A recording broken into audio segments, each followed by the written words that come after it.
Englix. Learn English in the most interesting ways. Forget boring textbooks. Hello, English enthusiasts. I'm Emily from Englix. Welcome to today's short podcast episode. If you're new here, subscribe and let's practice English speaking together.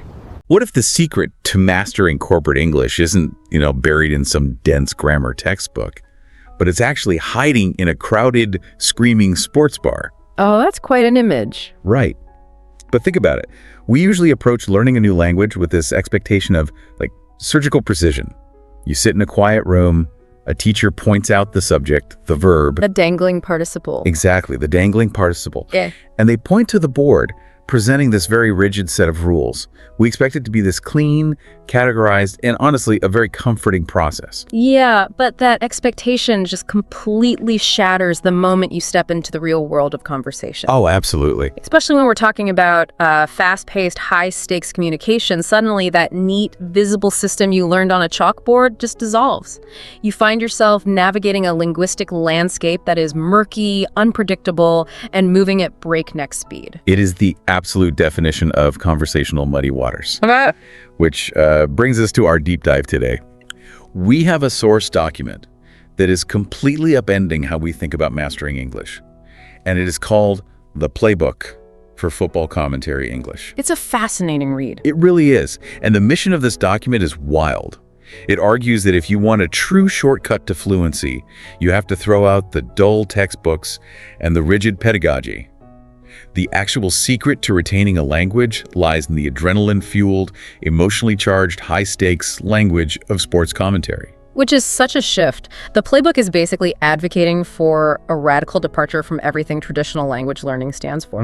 It essentially tells learners to abandon the sterile classroom environment and, immerse themselves in the chaotic, high-emotion theater of live sports broadcasting. And for you listening, if you have ever felt completely bogged down by information overload when trying to learn a new skill or a language. Which I think we all have. Oh, for sure.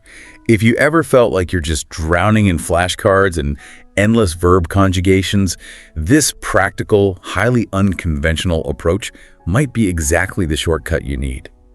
Here, let's unpack this. Because if this emotional yelling actually rewires our brain, we first need to understand the anatomy of how a sports commentator actually speaks. Yeah, we have to look at the underlying mechanics of this specific type of communication to see why it bypasses traditional learning hurdles. Right. Because the playbook, it doesn't just hand you a dictionary of soccer terms. It identifies 4 core pillars of commentator English: fast reactions, high excitement, emotional language, and crucially, short, powerful sentences. So not exactly academic essays. Not at all. The examples they highlight are things like, "What a goal," or "incredible finish," and that changes everything. Notice how punchy that is. There are no complex sentences there. But I have to push back on this premise slightly. Okay, go for it. Isn't this just yelling at a television screen? I understand that it is emotional and loud, but how does shouting teach actual usable language skills? Well, Because traditional language learning, to me, is like reading a comprehensive step-by-step manual on how to ride a bicycle.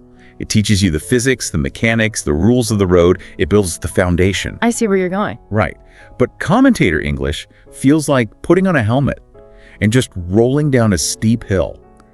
It's an adrenaline rush, sure, but are you actually learning the mechanics of the bike? It feels like eating unseasoned chicken versus a spicy taco.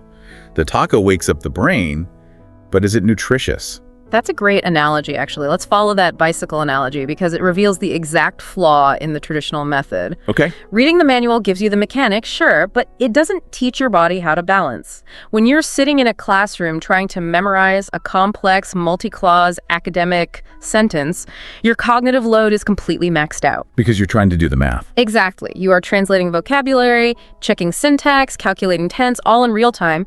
But when you are rolling down that hill, feeling the balance, leaning into the curve, you are learning the language physically and emotionally. Wow. The playbook argues that by mimicking highly emotional short language, learners completely bypass the intimidation factor of those massive grammar rules. So the emotion lowers the barrier to entry.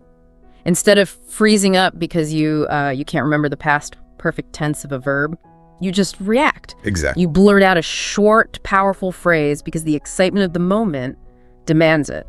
What's fascinating here is that the playbook specifically bans traditional grammar drills. They're completely outlawed in this method. Really? Banned entirely? Banned entirely. They're replaced completely with natural conversation and emotional engagement. And from a neurological standpoint, this makes perfect sense. The human brain is wired to latch on to emotion and brevity. Right, because of the adrenaline. Yeah, adrenaline interacts directly with our memory pathways. When you experience a moment of high excitement, like a last-minute goal, your brain releases chemicals that essentially tag that moment as important. Emotion basically acts as a highlighter pen for your memory. That makes a lot of sense. When you read the bicycle manual, you might know the theory, but the second you try to speak to a native speaker, you hesitate. You freeze. Yeah. You are silently doing a math equation in your head before you open your mouth. But when you learn through emotional, situational phrases, you are building speaking confidence exponentially faster because you are learning language as a reflex. You are training the brain to react rather than to calculate. A reflex requires no translation. It is an immediate, automatic response to an external stimulus. Which means you don't have time to conjugate a verb when someone just scored a goal from 30 yards out. Yep. You just have to respond to the reality in front of you. And that transition from calculation to reflex, that's the entire goal of fluency. So if this emotional reflexive shouting is the key to rewiring our brains, what exactly are we supposed to be shouting? Because it can't just be random noise or cheering, right? But right, it's highly specific. The playbook actually identifies 15 specific expressions that are absolutely essential to this method. And as I read through the source material, I realized something really important. This isn't just a survival guide for visiting a British pub on a Saturday. Far from it. The vocabulary selected here forms a highly sophisticated, dual-purpose lexicon. Yeah, and we won't list all 15 because nobody wants to listen to an audio dictionary. Definitely not. But I'll read a few just so we get the flavor. Things like kickoff, three ball, counterattack, equalizer, possession, long-range shot, brilliant save, last-minute winner, hat trick, extra time, underdog dominating the game against the run of play, and full-time whistle. Let's dive deeply into a few of them to see how this dual-purpose nature actually functions. Here's where it gets really interesting. Oh, I agree. Let's take the phrase clinical finish.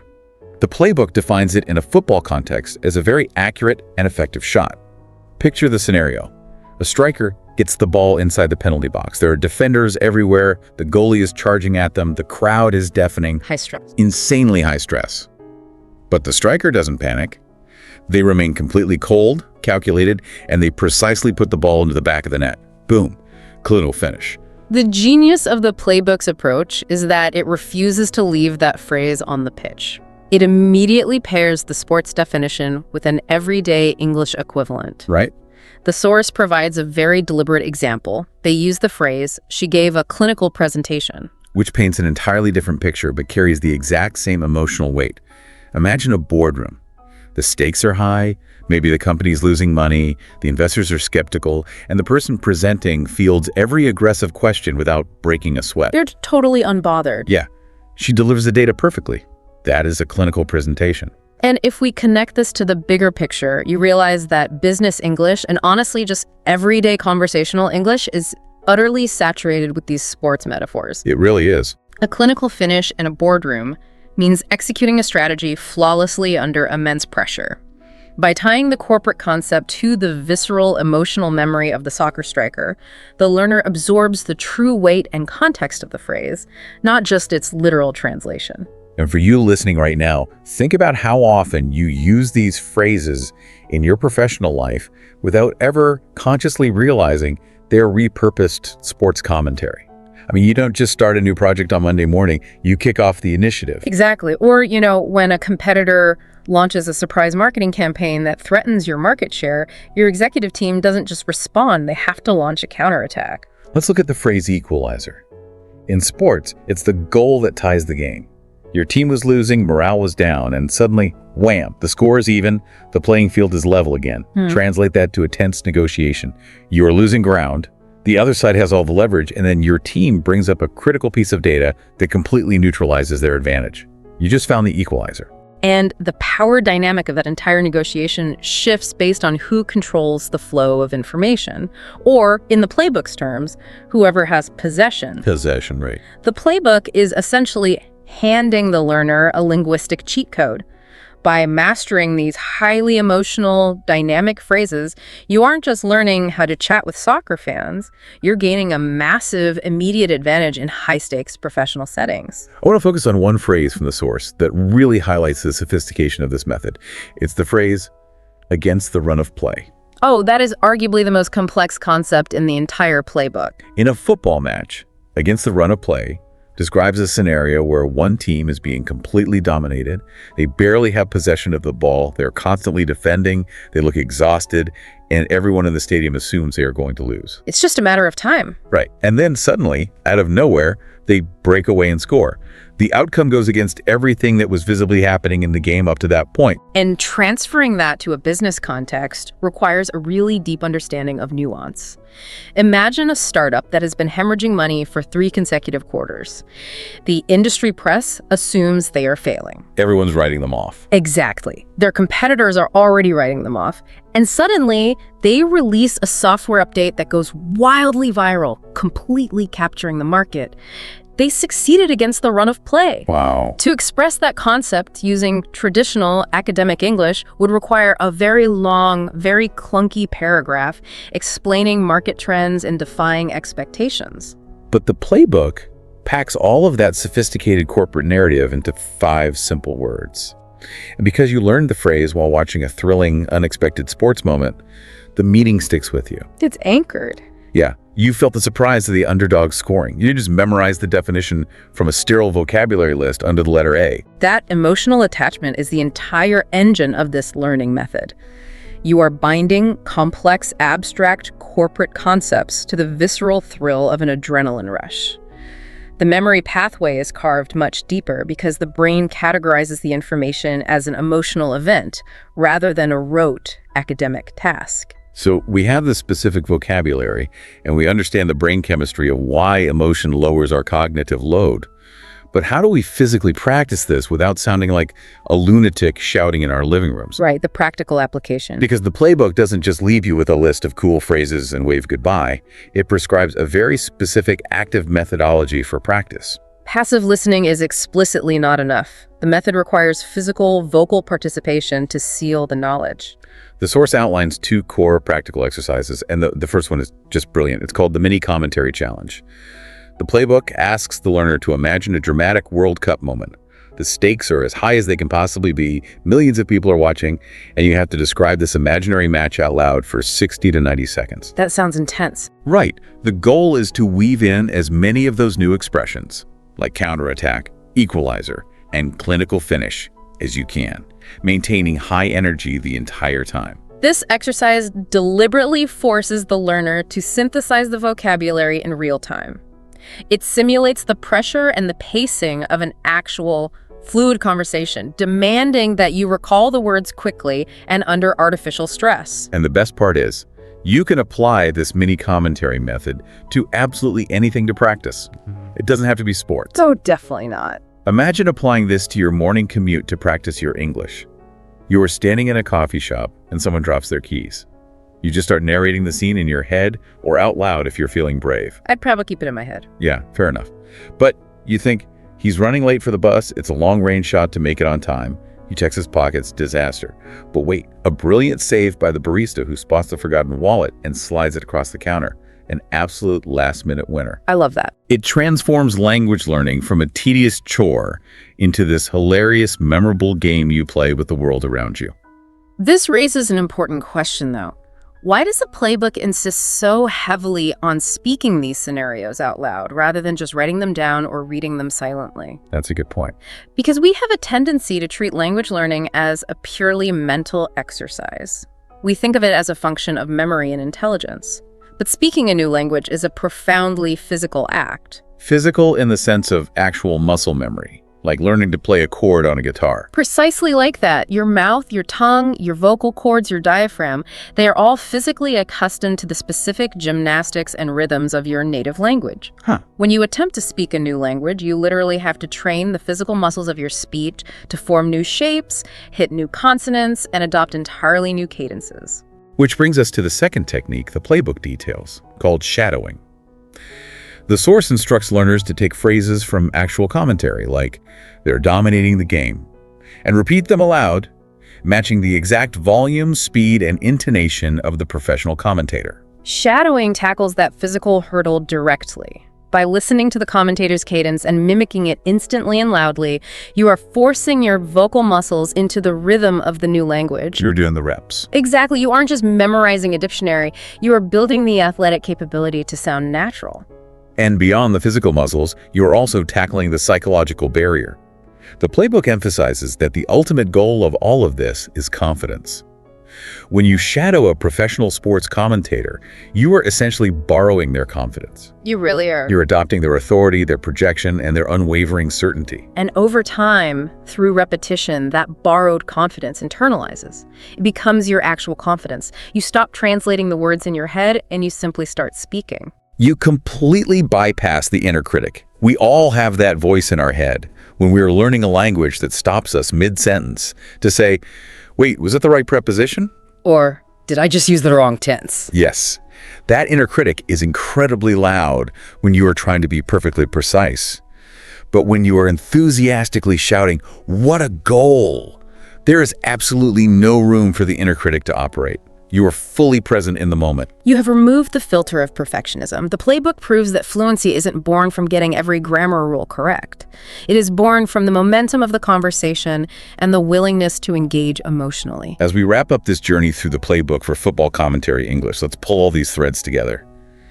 The source completely reframes the learning process. It's a total paradigm shift. It proves that by embracing fast reactions, leveraging emotional language, and adopting a highly adaptable vocabulary, phrases like clinical finish or against the run of play, you can entirely bypass tedious grammar rules. You can drastically improve your language skills and your corporate communication by leaning directly into the drama. It serves as a phenomenal, highly practical shortcut for anyone experiencing information overload in their learning journey. It strips away the unnecessary complexity and focuses entirely on what actually makes language stick to our brains. So what does this all mean for you listening? The biggest takeaway you can apply right now is to listen to the world around you a little differently today. Notice just how much of our everyday, supposedly serious communication is actually just repurposed sports drama. It's everywhere once you start looking. It really is. When your boss talks about kicking off a new quarter or a colleague mentions feeling like the underdog on a project, realize that the most impactful language isn't built in a sterile textbook. It is built on fields, on pitches, and in moments of high human emotion. And you can harness that exact same drama to accelerate your own learning. It really makes you wonder if high-stakes emotional sports commentary is a secret cheat code for absorbing a second language. What other intensely emotional human experiences might hold the key to accelerated learning? That is a fascinating frontier to consider. Sports isn't the only arena with high emotional stakes and specific linguistic rhythms. Right. Could we learn languages faster by studying the exaggerated soap opera emotions of reality television? Oh, absolutely. What if, instead of studying conjugation charts, we studied the aggressive, highly structured arguments of courtroom dramas? If emotion is the highlighter pen for the brain, perhaps we have spent decades looking in the wrong, quiet places for our education. We need more noise. We really do. We started today talking about the expectation of precision in learning, the desire to find that clean, exact X-ray of a grammar rule. But maybe the real secret to true fluency isn't found in a quiet room at all. Maybe the secret is jumping right into the mud, embracing the noise, and experiencing the absolute thrill of the game. Englix. Learn English in the most interesting ways. Forget boring textbooks.